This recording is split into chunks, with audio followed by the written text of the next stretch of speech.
Guess is they go 0-4, maybe they go 1-3. Haslam's going to come down on Sunday, October 5th, and he says, I want Shedeur to play against Minnesota. And the staff's going to say, we're in London, it's rough. Just give us one more week. We don't want Shedeur having to go overseas. It's a big ask.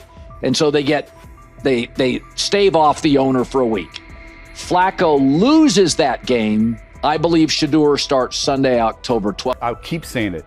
I believe Shedeur Sanders should play more games than any other quarterback on this roster this year, because he's the only guy that I look at and say, they might have something here, because I'm telling you right now. Big news coming out of Cleveland. Sources say the Browns ownership has made it clear they want Shedeur Sanders as their starting quarterback. According to Colin Cowherd, Sanders has quickly emerged as the frontrunner for the QB1 spot, and this isn't just talk. Word is, the owners plan to push hard on team leadership to make sure he starts right from week 1. This could be the start of a brand new chapter in Cleveland, with the talented Shedeur Sanders leading the way. Jimmy Haslam, many believe, forced Andrew Berry and Stefanski to draft Shedeur Sanders. They drafted Dylan Gabriel probably a round or two early, hoping to get out of the Shedeur sweepstakes.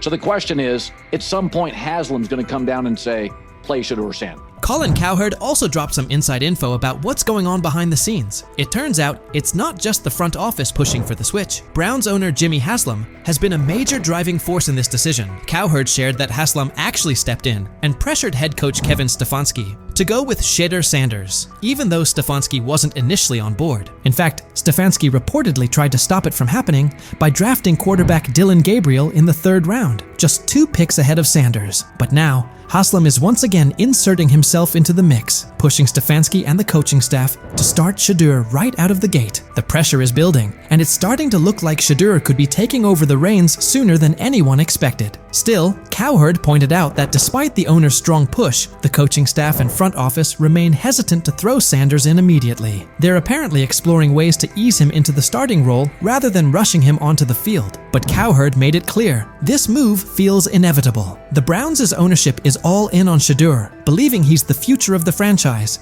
and the key to turning the team into a serious title contender. Cowherd also brought up something interesting. It's not just about what Shedeur can do on the field. The ownership sees an opportunity to make headlines. Starting Shedeur would generate serious buzz, and that seems to be part of the plan. Cowherd referenced past situations with Baker Mayfield and Deshaun Watson, where ownership gave their full backing even when the coaching staff had reservations. Now, it's Shedeur who's in the spotlight, and the Browns owners are betting big on his star power to bring both wins and national attention to Cleveland. But if you believe, and many do, that the owner, he's the one that wanted Manziel, he's the one that did Deshaun Watson, he's the one that wanted Baker Mayfield. This is an ownership group that likes headlines at quarterbacks.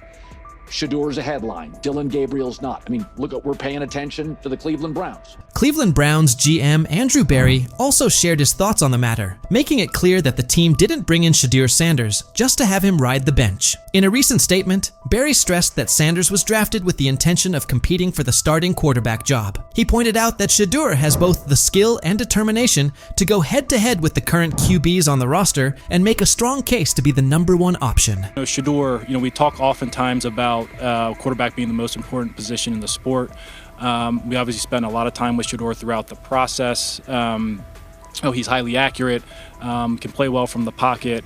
Very productive college career. And GM Andrew Berry also gave some insight into the Browns' draft approach, revealing something pretty interesting. Heading into the draft, the team had no plans to pick up 2 quarterbacks, and they definitely didn't expect Shedeur Sanders to still be available by the 5th round. But when he was still on the board, the Browns didn't hesitate. They jumped on the chance to grab him. That unexpected move shows just how much they believe in Sanders' potential. What started as a surprise pick is quickly turning into a legit battle for the starting job. Shedeur hasn't just been filling a roster spot, he's embraced the challenge from the very beginning. Since day 1 of OTAs, he's been turning heads with his calm, under pressure, accuracy, and relentless drive. Every practice has only added to the belief that Berry made the right call. Shedeur is no longer just a rookie looking to prove himself. He's a serious player in the starting quarterback race. When Sanders was chosen in the 5th round, a lot of people figured he'd be a backup at best, or maybe a long-term project. It's rare for someone picked that late to even be considered for a starting role. Usually, fifth-round quarterbacks are seen as developmental guys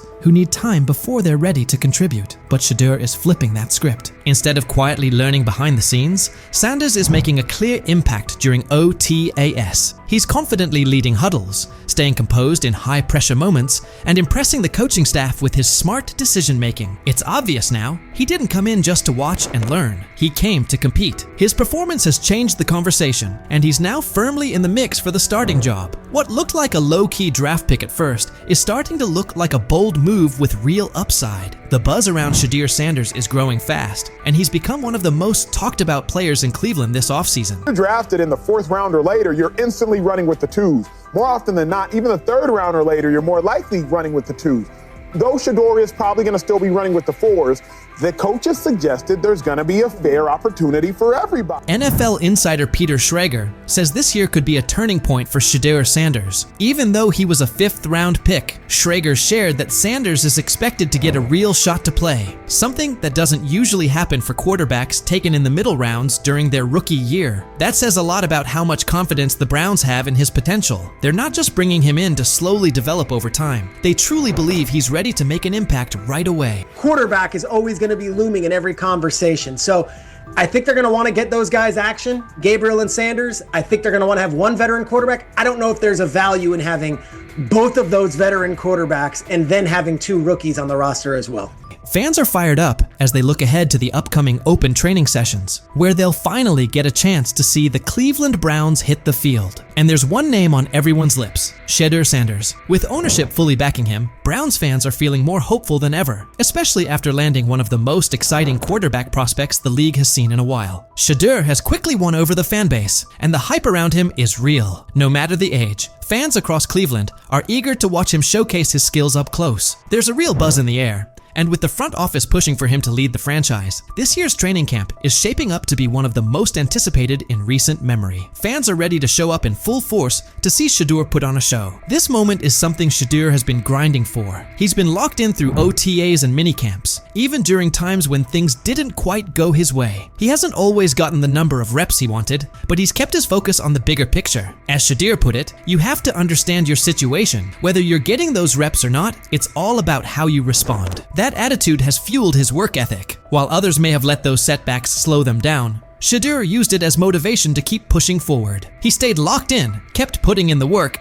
and continued sharpening his game. Now he's steadily rising up the depth chart, and his hard work is starting to pay off. The Browns have taken notice. Shedeur has gone from being a promising rookie to becoming a key part of the team's future. With full support from ownership and growing confidence from leadership, he's no longer just a long-term project. He's the front runner for the starting QB job. At first, there was hesitation from the front office and coaching staff, but his performance during camp has turned heads and changed minds. The story has shifted, and at this point, it's tough to imagine anyone else stepping into that starting role. The excitement around Shedeur isn't just coming from within the organization. Fans all over Cleveland are getting behind him. From the youngest fans to the lifelong diehards, the city is rallying around its new quarterback. For Browns fans, Shedeur represents more than just a player. He's a symbol of what's possible. His rise has sparked new energy throughout the community, and every day it becomes clearer that he's not going anywhere. The Shedeur Sanders era is kicking off in Cleveland, and fans are ready to follow his lead. With ownership applying pressure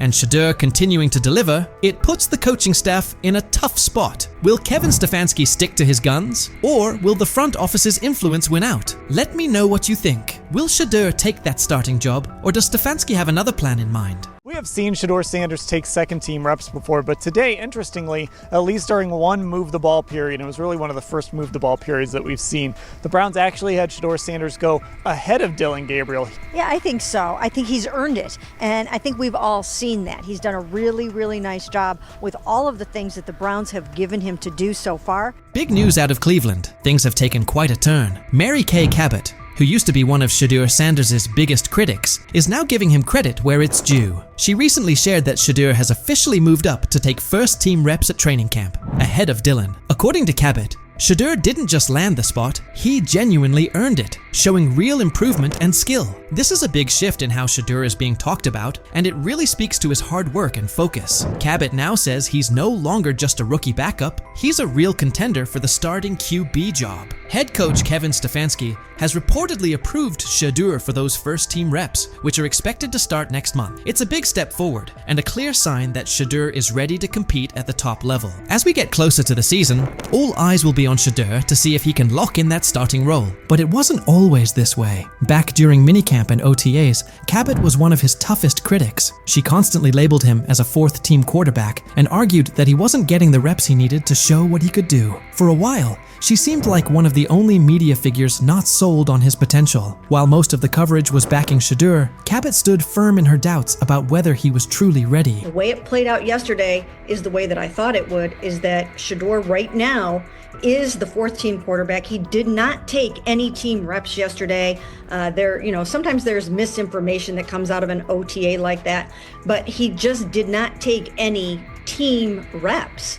And not just that he wasn't the second guy or the first guy, he didn't take any 11 on 11s yesterday. At one point, Mary Kay Cabot even claimed that Cleveland wasn't setting up Shedeur Sanders to compete for the starting role. In her view, Shedeur wasn't in line to start any preseason games, at least not yet. While he was holding it down with the fourth-team offense, Cabot highlighted that he wasn't being prepped the same way as Dylan Gabriel or the more experienced Kenny Pickett. According to her, the coaching staff hadn't given Shedeur the go-ahead to practice with the first-team unit, leaving a lot of people wondering what his actual role on the team would be. At that stage, it was obvious Shedeur still had a lot to prove. When Cabot was pushing the idea that Shedeur was stuck as the fourth-string QB, plenty of people pushed back, and Kimberly A wasn't having it. When she was asked whether Shedeur had been buried on the depth chart, she didn't hesitate. Kimberly shut the notion down completely. She said flat out that there was no way you could seriously put him in that spot. Anyone who thought Shedeur was being overlooked, she said, was just getting it wrong. According to Kimberly, it wasn't just unlikely, it was straight up inaccurate to say he wasn't being noticed. His skill, presence, and the way he played made it impossible to ignore him. He's as old as Harry, and you're sending him out there against these guys. I don't like anything about it. Extension because it hurts the team every way you look at it. And then finally, Kmart. If I said Cleveland, are they making a mistake burying Shedeur Sanders on their depth chart? Greeny, I don't think he's buried at all. I think it's so premature to even frame it like this. I understand the interest given the fact that there are 4 quarterbacks there, but to say a disservice is being done to Shedeur, I think is a bit. Mary Kay Cabot didn't just stop at calling Shedeur a fourth-string quarterback. She kept doubling down. She even floated the idea that Deshaun Watson could return and take the first-team reps instead of Shedeur. Her comments came across like she was trying to downplay any momentum Shedeur was building, insisting that Watson would likely have the better shot at running the offense. It started to feel like she was more focused on finding ways to discredit Shedeur than acknowledging his progress. Even with his clear potential and steady improvement, Cabot kept pushing a narrative that seemed more about keeping him out of the spotlight than giving him a fair shot. People kind of went crazy over something I wrote last week, that Deshaun's going to have a chance to come in and compete. I didn't say Deshaun was going to come in and be the starting quarterback, that it will be someone else. I don't know if it will be a rookie that they bring in. I don't know if it will be someone that is on someone's roster right now that they're going to try to trade for. Mary Kay Cabot didn't hold back when talking about Shedeur Sanders after his ticketing incident. She openly questioned whether he had what it takes to be a true quarterback, calling the situation a serious red flag. Cabot didn't just mention the speeding. She pointed out that Shedeur was going a shocking 40 miles over the limit. She even claimed he was racing another driver who was clocked at 92 miles per hour, describing the whole thing as reckless and dangerous. Her coverage left no room for interpretation. "This isn't what you want from your quarterback," she said, framing the incident as more than just a traffic mistake. It was, in her view, a sign of deeper concerns about his maturity and leadership. But Shedeur's fans weren't having it. The backlash came quickly and loudly. As the criticism piled up, Cabot eventually shut off her comments, clearly seeing that the narrative she'd been pushing was falling apart. She started to realize that sticking to her stance would only hurt her credibility, especially with Shedeur continuing to prove himself. Recognizing that it's okay to change course when the facts do, Cabot finally gave Shedeur his due. She acknowledged his obvious talent and the progress he's made, fully backing him now as a key part of the Browns' quarterback picture. After everything, she had to face the reality. Shedeur Sanders was the real deal. She admitted he had pulled ahead of Dillon Gabriel on the depth chart and was now getting first-team reps. The work Shedeur had put in, the strides he made, and the undeniable skill he showed on the field couldn't be ignored anymore. Cabot came to terms with what had become crystal clear. Shedeur was a serious contender for the starting quarterback job. His moment had arrived. Seen Shedeur Sanders take second-team reps before, but today, interestingly, at least during one move-the-ball period, it was really one of the first move-the-ball periods that we've seen, the Browns actually had Shedeur Sanders go ahead of Dillon Gabriel. Yeah, I think so. I think he's earned it, and I think we've all seen that. He's done a really, really nice job with all of the things that the Browns have given him. Mary Kay Cabot even went so far as to say that Shedeur Sanders had left a strong impression every time he spoke to the media. She pointed out how his poise and maturity during interviews only added to his rising reputation, stressing that the Browns were taking everything into account. According to her, Shedeur seemed to stand out above every other quarterback on the roster. It was becoming more and more obvious that his progress wasn't limited to just what he was doing on the field. He was also stepping up as a leader off of it. Her change in tone showed just how hard it was to ignore Shedeur's impact and the potential he was starting to reveal in every part of the game. Shedeur Sanders has now shown, without question, that his skill and drive are the real deal. Even Cabot, once one of his harshest critics, has come around. His development as a player, his ability to exceed expectations, and the way he carries himself in front of the media have all helped shift the conversation. He started out being dismissed as a fourth-string quarterback, but Shedeur kept pushing, eventually moving ahead of names like Dillon Gabriel. Through strong showings during minicamps, OTAS, and the lead up to the season, he's proven he's ready for the spotlight. And it's not just Mary Kay who's flipped her stance. A lot of people who once doubted him are now among his loudest supporters, giving him credit for the growth he's shown and the potential he brings to the team. Shedeur's rise has been all about resilience. He's turned criticism into motivation, and that dedication has earned him respect. His progress isn't just about football, it's also about the leadership and maturity he's displayed along the way. As Shedeur keeps growing, it's clear he's not just another rookie, he's on track to become a breakout star. What do you think? Has Shedeur truly earned his spot as a starting QB contender, or is there still more work to do? Was Mary Kay right to change her opinion, or should she have stuck with her original take? What do you think was the turning point that flipped the script for Shedeur? And do you believe this support he's getting will keep building as the season goes on? Kevin Stefanski feels like his job may be on the line.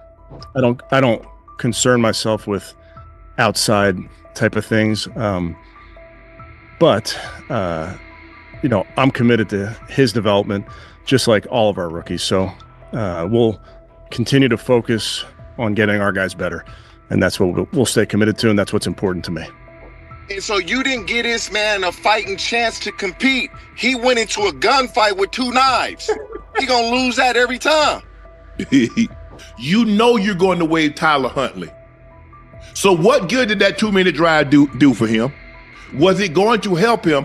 Don't you think Shedeur would have benefited more from a 2-minute drive than Tyler Huntley? Coach Kevin Stefanski looks like he's backing off, and the heat is clearly on him and the Browns to make a call. After the game, several offensive linemen who'd been on the field with Shedeur Sanders were waived, and a few players had their deals terminated. The blowback was immediate, forcing Stefanski to explain his handling of Shedeur's snaps, especially why he pulled him before the 2-minute hurry-up, a situation many felt fit the rookie perfectly. Stefanski didn't sound convincing. Under obvious pressure, he said he put Tyler Snoop Huntley in for the final 2 minutes to get him tuned up. He looked rattled delivering it, still pushing the idea that Huntley needed that work. Let's be real, Huntley was an emergency pickup when injuries piled up. He's a stopgap, unlikely to stick on the 53, and yet Stefanski used that moment to sit Shedeur. The message in his tone was hard to miss. He knows the choice isn't playing well, and the whole approach around Shedeur Sanders is already blowing back on the staff. Before we go deeper into Stefanski's full comments and what they mean going forward, don't forget to like the video and subscribe for more updates. As for the decision itself, the head coach's shaky explanation only highlighted how tense things have become. Framing the move as a tune-up for Huntley doesn't track with the stakes or with Shedeur's development timeline. It looks less like a plan and more like a scramble, and it's starting to backfire. And did you, I'm sure you kind of answered this last night, but why didn't you keep him in for the 2-minute, or why did you decide to take him out? Yeah, nothing more than decided to give Snoop. TJ Houshmandzadeh, the former NFL wideout, didn't mince words about Kevin Stefanski's handling of Shedeur Sanders. He said that in all his years around the league, He's never seen a coach appear so uninterested in a player's success. To Houshmandzadeh, Stefanski's choices look personal, like there's a grudge against Shedeur, and that's what he finds most troubling. TJ Houshmandzadeh called the bias blatant and cautioned that, if it's real, the push on the Browns to dismiss Kevin Stefanski will only intensify. The fans gonna be saying, Shedeur our quarterback. Shedeur should be our starter. Shedeur should be the guy that starts game one, week one. Look what he did. They didn't want that to happen. And I don't know what's going on with Kevin Stefanski. It's almost as if, and I don't even want to say this, but I'm going to say it anyway. And that's exactly how it came across. Kevin Stefanski's body language said plenty. He looked like a coach feeling the axe over his shoulder. TJ Houshmandzadeh added that this isn't the first time Shedeur Sanders has been treated this way. He pointed to the opening preseason game, where Shedeur was sharp, yet Stefanski offered no real praise. Now, after what unfolded yesterday, it looks like Stefanski is pushing the idea that Shedeur was at fault, almost as if he's trying to validate the staff's stance that they were right and Sanders was wrong. TJ even suggested it felt like the situation was engineered from the start to make Shedeur come up short. Well, like when he played well the first game, he was so off-putting, like, oh yeah, well, we'll see what happens next. Like, he played great, man. He exceeded our expectations. He didn't say none of that. And so to me, it's as if they want him to fail so they can justify doing what they want to do. And Houshmandzadeh's red holds up. From the very first preseason outing, Kevin Stefanski's slant felt apparent. Even after Shedeur Sanders put together an impressive, mistake-free showing, Stefanski declined to highlight him, retreating to broad comments about developing all the quarterbacks and skimming past Shedeur's standout work. It didn't come across as genuine buy-in on Shedeur's future in Cleveland. Now the spotlight is squarely on Stefanski, who seemed intent on easing Shedeur towards the margins. Ironically, the coach looks more vulnerable than the rookie. After weeks of rigid messaging and thin criticism, he's suddenly pivoting, saying they'll concentrate on developing Shedeur Sanders. An about-face that screams pressure from the fan base. And it isn't only fans. Reporters and analysts are pressing him as well. Emmanuel Acho weighed in, arguing that by placing Shedeur with an offensive group filled with players unlikely to make the 53, Stefanski engineered a no-win evaluation. Acho's point was straightforward. Even a quarterback with Tom Brady's resume would have struggled in that setup with that caliber of support. In those conditions, any rough patches for Shedeur were predictable, an indictment of the context, not the quarterback. The COVID year, so it gave everybody an extra year if you wanted it. Understandable. But listen, what the chat say? The chat believe he took a shot or no? Let me look in the chat. I ain't even open my phone. Hold on. I'm curious to see what the chat would think. They are saying Houshmandzadeh's take still holds. From the first preseason snap, Kevin Stefanski's slant felt obvious. Even after Shedeur Sanders delivered a crisp, mistake-free showing, Stefanski sidestepped any real credit, defaulting to broad talk about developing all the quarterbacks and skating past Shedeur's standout work. It didn't read like genuine buy-in on Sanders' future in Cleveland. Now the spotlight has swung to Stefanski, who looked intent on easing Shedeur to the edges of the plan. Ironically, the coach seems more vulnerable than the rookie. After weeks of rigid messaging and thin critiques, he's suddenly pivoting, saying they'll focus on developing Shedeur Sanders. A shift that screams fan pressure. And it isn't only the fan base. Reporters and analysts are pressing him too. Chad Okosinko weighed in, arguing that by sticking Shedeur with an offensive group filled with fringe or soon-to-be-waived players, Stefanski set up a no-win evaluation. Ochocinco's point was straightforward. Even a quarterback of Tom Brady's caliber would have struggled in that environment with that level of support. In those circumstances, any rough patches for Shedeur were predictable, an indictment of the setup, not the quarterback. Chad Ochocinco warned that the chorus of team-friendly critics would soon start branding Shedeur Sanders a bust, reducing him to fifth-string status, and the real problem would get ignored. Kevin Stefanski put Shedeur in a no-win setup. Despite growing backlash, Ochocinco argued this all looks like a coordinated effort to drag Shedeur down, with more energy spent tearing him apart than acknowledging why he struggled. He was right about the setup, but wrong about the Browns skating by. Fans are loudly calling for Stefanski's job over what they view as clear bias towards Shedeur Sanders, and that pressure is only intensifying. Skip Bayless also weighed in, blasting Cleveland's approach as the worst way to handle a young quarterback. He pointed to a recurring pattern. Shedeur has been consistently mishandled by Stefanski and by the organization, and that this isn't a one-off misstep. In Bayless's view, Sanders hasn't been given a fair runway or the right support, and the way the team has managed him has only piled on the pressure, making it even harder for him to succeed. I'm outraged, I'm sickened, and I'm saddened by the way Shedeur continues to be treated in the National Football League, now by those sorry-ass Browns and sorry-ass Kevin Stefanski. Given how this has played out with Shedeur Sanders, it's hard to escape the sense he was put behind the 8-ball from the start. When he made his first preseason start, Stephen A. Smith said the Browns were setting Shedeur up to fail, and recent events only strengthen that take. Between the lack of meaningful first-team reps and a string of puzzling play calls, the context never looked built for growth. At this point, the pattern makes his setbacks feel less like natural growing pains and more like the product of an environment that was never set up for him to succeed.